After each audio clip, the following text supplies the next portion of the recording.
Hah?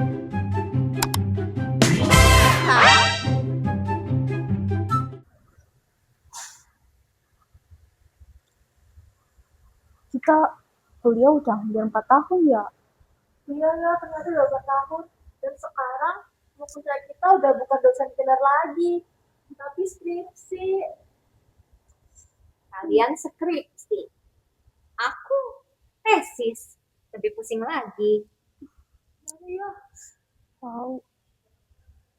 Padahal manajemen pemasaran kelihatannya tuh gampang, tapi ternyata pas dijalanin, bingung. ya apalagi semua topik juga ditanyakan sama orang. Kita dapat apa? Soalnya tuh ya, aku tuh dulu tuh pas saat skripsi, juga sama tuh kayak kalian, bingung.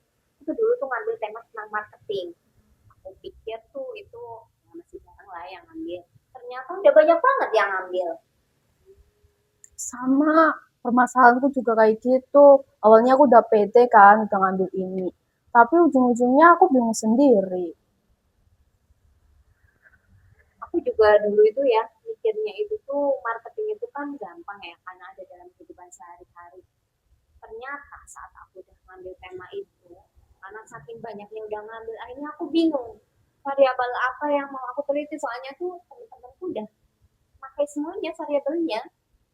Ya gimana ya, namanya juga jurusan marketing, itu kan kayak jurusan paling gampang.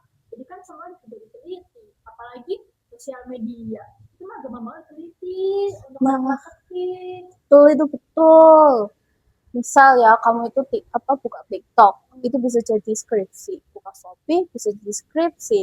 Ngopi bisa. Terus pergi ke tempat wisata bisa. Terus beli jajan bisa. Semuanya udah jadi skripsi. Berarti kalau pacaran juga bisa ya? Nah, pacaran. Iya kan bisa. Kan kalau pacaran itu bisa jadi customer loyalty. Ya enggak gitu Ya nggak gitu juga lah. konsepnya kali nih. Ya tapi kan sama kan, itu kan marketing. Itu berbeda. Oke? Ya Keren. maaf, bikinnya pacaran terus. Ya kan biar otaknya nggak stres skripsi. Oh iya, kemarin tuh aku lagi nyari judul kan dari jam 9 malam. Terus dapat. Enggak, malah di jam 2 pagi, otakku udah overload. Ya itu tuh emang masalah anak manajemen tuh salah satunya itu. Apa? Ya itu variabelnya kan kalau anak manajemen banyak banget. Awalnya aku itu mau ngambil, judul ini nih, pengaruh sosial media marketing terhadap keputusan pembelian. Kan itu keren banget loh. Apanya yang keren? Itu mah standar banget. Udah banyak yang pakai itu judulnya. Ya, tapi kan udah keren gitu loh menurut aku. Terus pas aku konsultasi ke dosen ya, dosennya bilang kayak gini, Sal, ini tuh judulnya udah terlalu umum, topiknya udah terlalu umum, cari yang lain. Ya emang iya, itu umum banget. Udah ada kali 1000 tuh judul di Google, di Perpus, udah banyak banget itu. Tapi kan menurutku itu keren loh, itu kan ya pemikiranku, harusnya diterima gitu loh.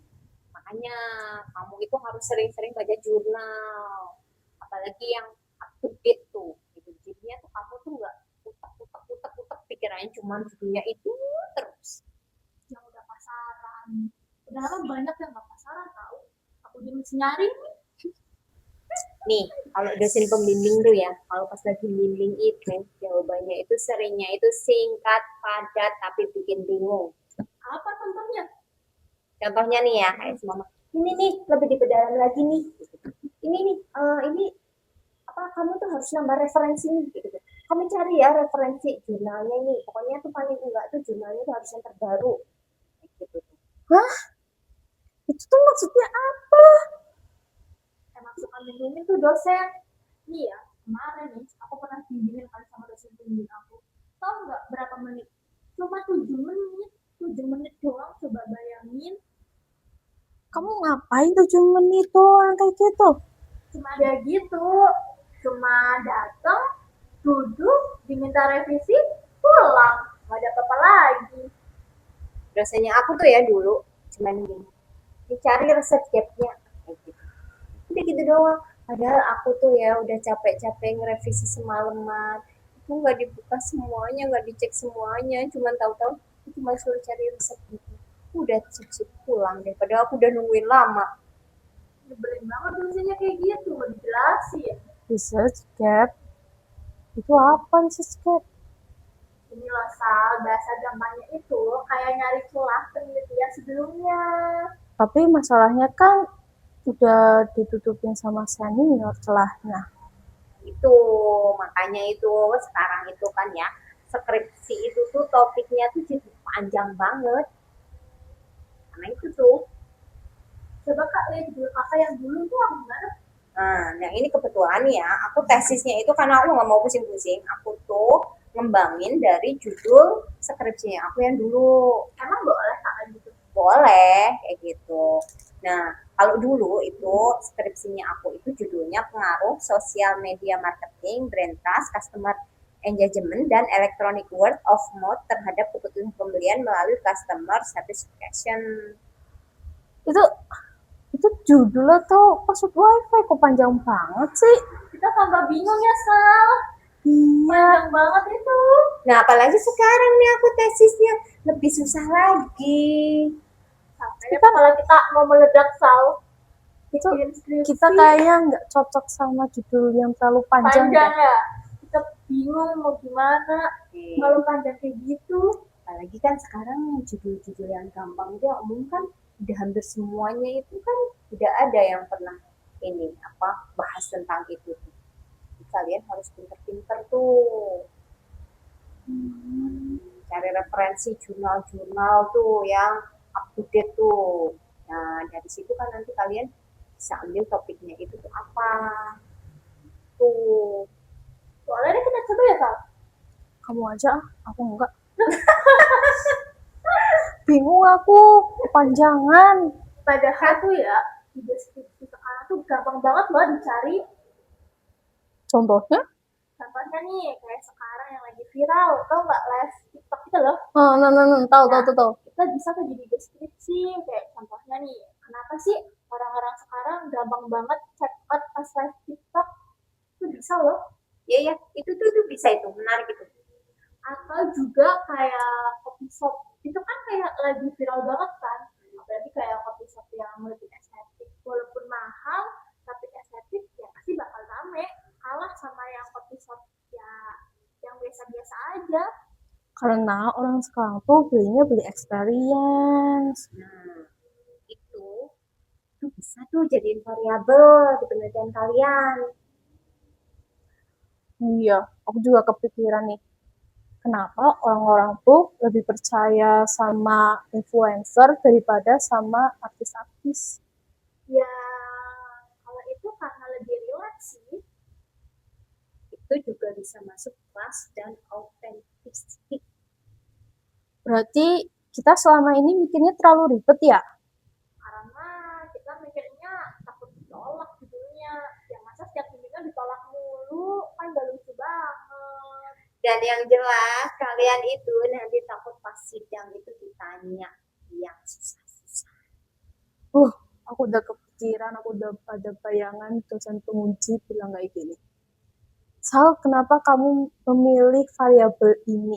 Kenapa nggak variabel yang lain? Aku udah terbayang itu. Ya tinggal jawab aja Sal. Saya juga bingung Bapak. Itu jawaban yang simpel. Ya tapi Sidang. masa bisa kayak gitu? Coba kamu besok berani nggak pas sidang kayak gitu? Ya paling nanti aku pernah marah sih sama dosen. Sebelum ngomong kayak gitu nih ya, aku sisi dulu pengalaman waktu S1 tuh saat sidang, kayaknya udah siap nih, aku udah bisa dijawab semua pertanyaan.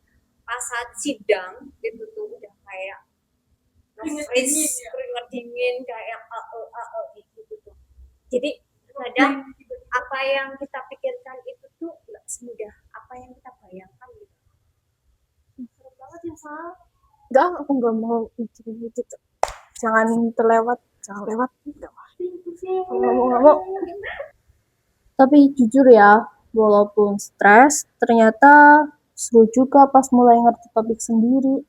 Iya, ada puasnya juga kan.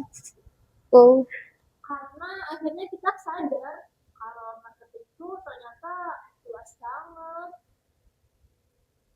Jadi kesimpulannya kesimpulannya itu anak manajemen pemasaran itu bukan nggak punya ide, Tapi terlalu banyak pilihan sampai akhirnya otak kita jadi nge-freeze, terus kita pusing sendiri. terus kalau kalian lagi bingung skripsi, tenang, tenang, tenang. Kalian nggak sendirian. Oh. Kita juga apa? Bingung skripsi. Tapi jujur ya, kadang tuh yang buat stres bukan skripsinya. iya, tapi bingung mulainya dari mana ya kan? Apalagi ya kalau kita revisi terus, judulnya ditolak terus, tambah pusing. Makanya sekarang aku mau ikut kayak yang bimbingan skripsi itulah. Yang bantu nyari judul. Iya, mulai dari cari topik, nyusun proposal, sampai revisi juga dibantu. Kayaknya enak sih ya. Jadi nanti kita kayak diajarin step by step gitu ya. Jadinya kita nggak panik sendirian, ada yang bantuin. Iya ya. Apalagi tuh kalau anak manajemen pemasaran itu kadang tuh kebanyakan pilihan topik. Kira-kira ada yang punya rekomendasi nggak tempatnya di mana? Ada masalah.